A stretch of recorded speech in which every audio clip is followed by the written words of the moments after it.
வணக்கம் ஆசிரிய மாணவிகளே, உங்களுக்கு 2வது பருவம் தேர்வு அறிவிக்கப்பட்டுள்ளது.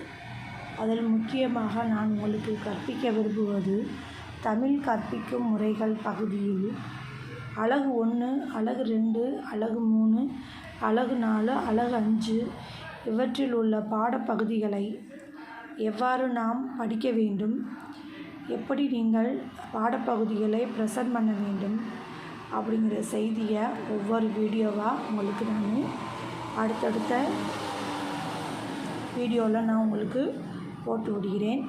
முதலில் அலகு 1 பாடப்பகுதியில் தாய்மொழி கற்பித்தலின் சிறப்பு அப்படிங்கிற பாடப்பகுதியில் தாய்மொழி கற்பித்தலின் இன்றியமையாமை, சிந்தனை, எண்ணம், படைப்பாற்றல், கற்பனை ஆற்றலை வளர்த்தல் ஆகிய கருத்துக்கள் உள்ளது.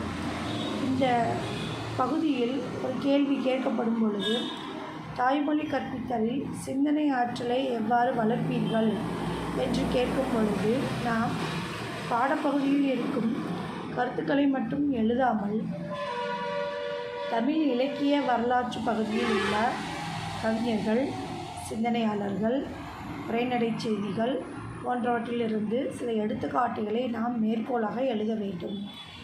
இவ்வாறு நாம் ஒவ்வொரு தலைப்பிலிருந்தும் நாம் பாடப்பகுதியில் இருக்கும் இலக்கிய வரலாற்று பகுதியிலிருந்து நாம் செய்திகளை எடுத்து இயலும்பொழுது நம்மளுடைய அந்த வினாக்களின் விடைகள் தெளிவாகவும் கருத்துக்கள் நிறைந்ததாகவும் இருக்கும்.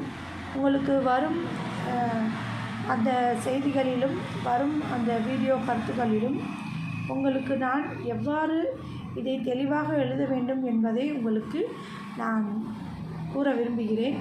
நன்றி, வணக்கம்.